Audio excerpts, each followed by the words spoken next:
So now let's do the next question. Find the current I1 and I2 at the network. Okay. So here this is I1 and this is I2 and this is I3. So the question is to find the value of I1 and I2. Okay.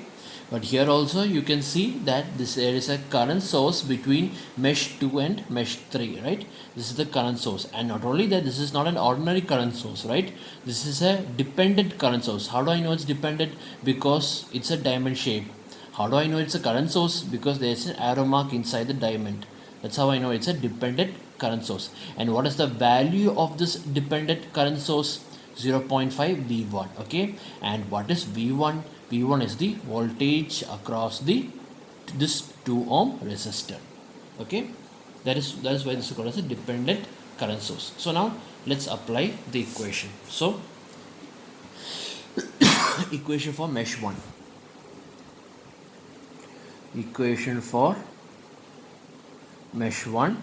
Okay, so here I1 is considered positive and I2 is considered negative, and I1 touches this 14 ohm, this 4 ohm and this 2 ohm. So 14 plus 4 18, 18 plus 2 20. So this is 20 I1 and minus, and this I2 touches only this one, right? So minus 2 I2 is equal to there's no other resistor over here, and there's a voltage source over here, and this I1 is generating from, it's going from the positive terminal, which means this positive terminal is generating I1, so it is 1 1 plus 1 1 0.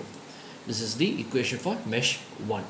Maybe I can write this more simpler, right? This is the whole equation is divisible by 2, so this means if I divide by 2 I will get 10 I1 minus I2 is equal to 110 by 2 is 55, right? 55. So this is the equation for mesh 1, right? So now if you look over here, mesh 2 and mesh 3 forms a super mesh, right? And what is super mesh? Super mesh means considering the outer mesh of two meshes, right? That is this one. That is this circle that you see in this portion that you see here, right? You don't have to mark it in your book. I just drawing it just for you to understand, okay?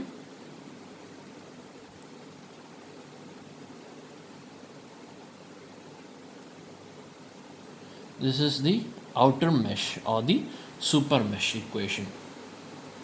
This is the super mesh equation, right? So it means you are going to write the mesh equations of this equation, right? And since this is a super mesh of mesh 2 and mesh 3, I2 and I3 are considered positive and I1 is considered as negative, which means equations for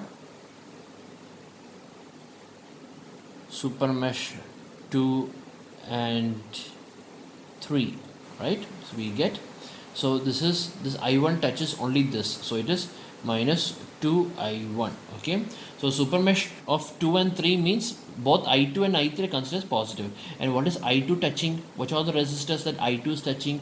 I2 is touching this resistor and I2 is touching this resistor. That means 2 ohm plus 6 ohm, which is 8 ohm. So this is plus 8 I2. And what about the current I3? I3 is touching only this resistor over here, so this is plus 10 I3 is equal to, is there any voltage source over here? No, there is no voltage source, right? In this outer mesh there is no voltage source, so it is equal to 0. This is the super mesh equation. Now next I am going to write the equation of this current source. And what is the equation of this current source? See, this current source is going from right to left, okay? And also this I3 current is going from right to left, and I2 current is flowing in the opposite direction, right? Which means that I3 minus I2 is equal to 0.5 V1. So now I need to find what is the equation for V1. V1 is the voltage across this 2 ohm resistor. And what is the voltage across this 2 ohm resistor? Current across the 2 ohm resistor into 2. And what is the current across this resistor? So you can see over here the current always flows from a higher potential to a lower potential, which means this current is flowing downwards. So which current is flowing downwards? I1, and I2 is flowing upwards, which means the current through this 2 ohm resistor is I1 minus I2. I1 minus I2 is the current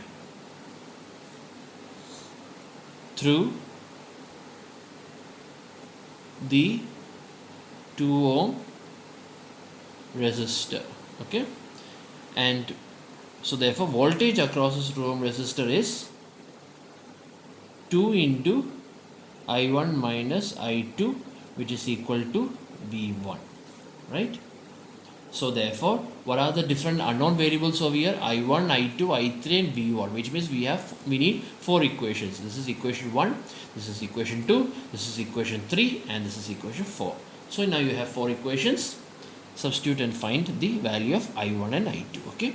So how do I find the value of I1 and I2? Here you can see that, see, look over here. If I this from here I can say that I1 minus I2, you can solve any way you want. I am solving it in my own method. Okay. So I1 minus I2 is 1 by 2 V1. What is 1 by 2 V1? 0.5 V1. Or in other words, I3 minus I2 is equal to 0.5 V1 and I1 minus I2 is equal to 0.5 V1, which means that I1 is equal to I3. That's what it means. I1 is equal to I3, right? Okay, and so now what I'm going to say, I'm going to substitute that equation. This I1 is equal to I3, right? That equation I'm going to substitute where I will substitute over here. Okay, if so I will substitute of that equation over here. So what will I get? I get minus 2I1 plus 8I2 plus 10I1 is equal to 0. And what is 10I1 minus 2I1 is 8I1, right? So which means 8I1 plus 8I2 is equal to 0. Oh, and what does this means?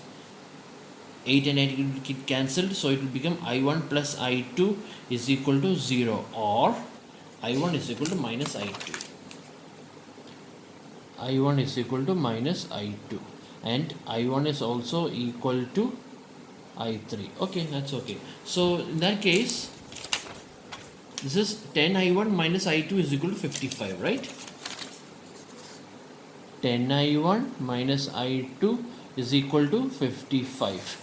And what is this I2 is minus I1, right? So this is 10I1 minus of minus I1 is equal to 55, which is 10 plus I1, which is 11I1 is equal to 55, or I1 is equal to 5 amperes. I1 is equal to 5 amperes and I2 is equal to minus 5 amperes. What was the question? The question is to find, yes, current I1 and I2. So I already found the value of current I1 and I2.